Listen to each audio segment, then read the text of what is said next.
അതടക്കമുള്ള ആളുകളോട് തനിക്ക് സന്ധിയില്ല, സംസ്ഥാന സർക്കാരിൻ്റെ നിലപാടുകളോടും ചില കാര്യങ്ങളോടും വിയോജിപ്പുണ്ട് എന്നതടക്കം മുഖത്ത് പ്രകടിപ്പിച്ചുകൊണ്ട് അത് കൃത്യമായി ഗവർണർ ആരിഫ് മുഹമ്മദ് ഖാൻ ഇന്ന് നിയമസഭാ തലത്തിൽ പ്രകടിപ്പിച്ചു. അത് വരും മണിക്കൂറുകളിൽ വലിയ ചർച്ചയാകും. പ്രതിപക്ഷം അത് രാഷ്ട്രീയ ആയുധമാക്കും. എൻ്റെ സർക്കാരെ എന്ന് വിളിച്ച് ഗവർണറെ കൊണ്ടൊരു വാക്ക് വായിപ്പിക്കാൻ സംസ്ഥാന സർക്കാരിന് കഴിഞ്ഞില്ല എന്നുള്ള കുറ്റപ്പെടുത്തൽ സംസ്ഥാന സർക്കാരിനെ സംബന്ധിച്ചിട്ടുണ്ടാകും. ഷഫീദ് റാവുത്തർ, അലക്സ് റാം മുഹമ്മദ് കൂടി നമുക്കൊപ്പം ചേരുന്നു. 8:43 നിങ്ങൾക്കറിയാം, കവടിയ രാജ്ഭവന്റെ മുന്നിൽ ഗവർണറുടെ വരവും കാത്തു നിന്ന ആളാണ് നമ്മുടെ പ്രതിനിധി അലക്സ് റാം മുഹമ്മദ്. അലക്സിനെ പോലെ ഒരുപാട് അസംഖ്യം മാധ്യമപ്രവർത്തകരും അവിടെ ഉണ്ടായിരുന്നു. അദ്ദേഹം രാജ്ഭവൻ കടന്നതോടെ നിയമസഭയിലേക്ക് യാത്ര തിരിച്ചു കഴിഞ്ഞാൽ പിന്നെ അവിടെ നിൽക്കേണ്ട കാര്യമില്ലാത്തതുകൊണ്ട്, കാര്യം കുറച്ചധികം സമയം നീണ്ടുപോകുന്ന പ്രസംഗമാണ് സാധാരണ നിയമസഭയിൽ ഗവർണർമാർ നടത്താറുള്ളത്. അതുകൊണ്ട് തന്നെ അലക്സ് റാം അവിടെ നിന്ന് മടങ്ങിയിരുന്നു. ഇനി ബാക്കി വിവരങ്ങൾ അലക്സ് റാം മുഹമ്മദ് പറയും. പറയൂ അലക്സ് റാം, പിന്നീട് സംഭവിച്ചത്.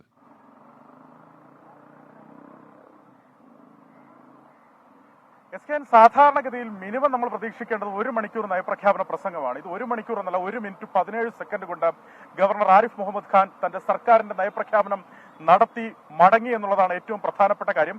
ഒരുപക്ഷെ നിയമസഭാ ചരിത്രത്തിൽ ആദ്യമായിരിക്കും. അതിനെ ഖണ്ഡിക്കുന്ന വാദങ്ങൾ സ്പീക്കർ പറയുന്നുണ്ട്. ലൈബ്രറി പരിശോധിച്ചാൽ മതി, ആർക്കൈവുകൾ നോക്കിയാൽ മതി എന്നാണ് സ്പീക്കർ പറയുന്നത്. മുൻപ് ഇത്തരത്തിൽ ഗവർണർ പെരുമാറിയിട്ടുണ്ടെങ്കിൽ അത് അവിടെ നിന്ന് എടുക്കാം, അത് കാണാം, അതിന്റെ അത് ഏതൊക്കെ വിധത്തിലാണ് എന്നത് പരിശോധിക്കാമെന്നാണ് അദ്ദേഹം പറഞ്ഞത്. ആ പരിശോധനയൊക്കെ വലിയ സംഭവിച്ചുള്ളൂ. എന്താണെങ്കിലും ഇത് പ്രതീക്ഷിക്കപ്പെട്ടിരുന്നില്ല എന്നുള്ളതാണ് ഏറ്റവും പ്രധാനപ്പെട്ട കാര്യം. 63 പേജുള്ള നയപ്രഖ്യാപന പ്രസംഗമാണ് ഗവർണർ വായിക്കുന്നതിന് വേണ്ടി സർക്കാർ നൽകിയത്. മന്ത്രിസഭ അംഗീകരിച്ച് അതിന്റെ കരട് ഗവർണർക്ക് നൽകിയത്.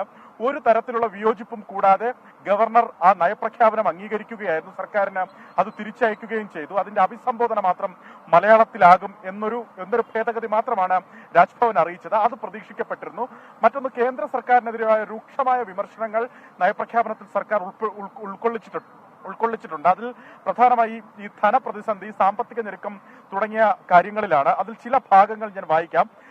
അതിൽ 24ാമത്തെ പോയിന്റ്, നയപ്രഖ്യാപനത്തിൽ 24ാമത്തെ പോയിന്റിൽ ഇങ്ങനെയാണ് സർക്കാർ പറയുന്നത്: 2023-24 GST നഷ്ടപരിഹാരം നിർത്തലാക്കിയതും അതുപോലെ റവന്യൂ കമ്മി ഗ്രാന്റിൽ വന്ന കുറവും സംസ്ഥാനത്തിന്റെ ബജറ്റിന് പുറത്തുള്ള കടമെടുപ്പിൽ കേന്ദ്രം ഏർപ്പെടുത്തിയിട്ടുള്ള നിയന്ത്രണങ്ങളും സംസ്ഥാനത്തിന്റെ സാമ്പത്തിക നിലയെ പ്രതികൂലമായി ബാധിച്ചിട്ടുണ്ട്.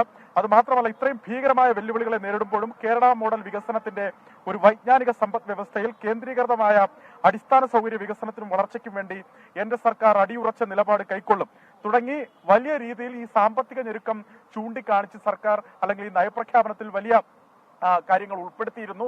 അതൊന്നും ഗവർണർ വായിച്ചില്ല എന്ന് മാത്രമല്ല, ഏറ്റവും ഒടുവിലെ ചില ഭാഗങ്ങൾ മാത്രം വായിച്ച് ഗവർണർ ഈ നയപ്രഖ്യാപനം അവസാനിപ്പിക്കുകയായിരുന്നു. ആ ഭാഗങ്ങൾ മുഹമ്മദ്, ഒരു നിമിഷം. നമ്മുടെ മുൻ നിയമസഭാ സ്പീക്കർ എം വിജയകുമാർ നമുക്കൊപ്പം ചേരുന്നു. Good morning. അങ്ങേക്കരുന്ന പോലെ നമ്മളും അങ്ങും ഒക്കെ തന്നെ ഷോക്കേറ്റ ഒരു നിമിഷമാണ് ഉണ്ടായത്. വളരെ കുറച്ച് നിമിഷങ്ങൾ മാത്രം പ്രസംഗം വായിച്ച് ഗവർണർ കടന്നുപോയി. എന്താണ് അങ്ങയുടെ ഒരു അഭിപ്രായം? അങ്ങയുടെ ഒരുപക്ഷെ കേരളത്തിൽ സജീവ സാന്നിധ്യമായിരുന്ന ഒരു നിയമസഭാ കാലമാണ് അങ്ങയുടെ കാലത്തുണ്ടായിരുന്നതെന്ന് ഞാൻ ഓർമ്മിക്കുന്നു. അങ്ങേക്ക് ഇതിനെക്കുറിച്ച് എന്താണ് പറയാനുള്ളത്? നമസ്കാരം. ഞാനത് കാണുകയുണ്ടായി ടെലിവിഷനിൽ കൂടി. ഇന്നത്തെ കാര്യം പ്രത്യേകിച്ച് ശ്രദ്ധിക്കുന്നതാണല്ലോ. ഗവർണറുടെ നിലപാട് എന്താണ്, ഗവർണർ നിയമസഭയിൽ എങ്ങനെയാ വരിക, എങ്ങനെയാണത് മുന്നോട്ട് പോവുക എന്നൊക്കെ ഉള്ളത് അറിയേണ്ട താല്പര്യം വളരെ കൂടുതലായിരുന്നു. അതുകൊണ്ട് ശ്രദ്ധിച്ചു. അദ്ദേഹം വന്നു, നിയമസഭയിൽ വന്നു. നയപ്രഖ്യാപന പ്രസംഗം നടത്തേണ്ട ഗവർണർ നയപ്രഖ്യാപന പ്രസംഗം നടത്തിയില്ല. അത് നടത്തിയതായിട്ട് രേഖപ്പെടുത്തി അവിടുന്ന് മടങ്ങിപ്പോവുകയാണ് ഉണ്ടായത്. അത് തികച്ചും അസാധാരണമായിട്ടുള്ള ഒരു സംഗതിയാണ്. അസാധാരണം. ഇത്തരത്തിൽ എനിക്ക് തോന്നുന്നത് എൻ്റെ നിയമസഭാ അനുഭവത്തിൽ, 10-30 വർഷക്കാലത്തെ അനുഭവത്തിൽ, അല്ലെങ്കിൽ അതിനു മുമ്പും പിൻപും നമ്മൾ കണ്ടിട്ടില്ലാത്തൊരു കാര്യമാണ്.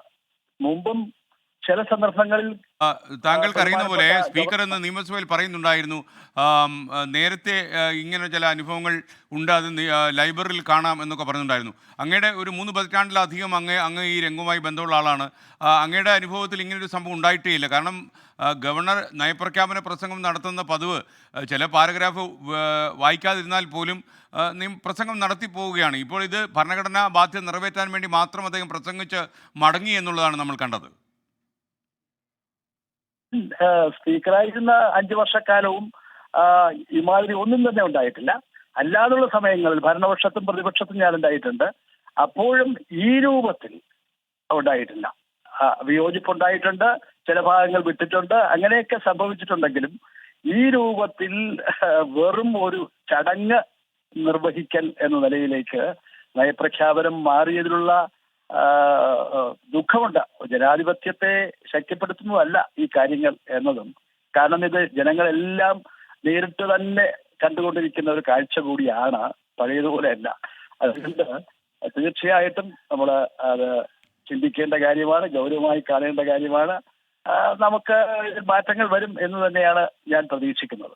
ഒരു കാര്യം കൂടി, നോർമലി ആലോചിച്ചാൽ നിയമപരമായിട്ട് ഭരണഘടനാപരമായി അദ്ദേഹത്തിൻ്റെ ചുമതല നിറവേറ്റി, അത് നമുക്കറിയാം.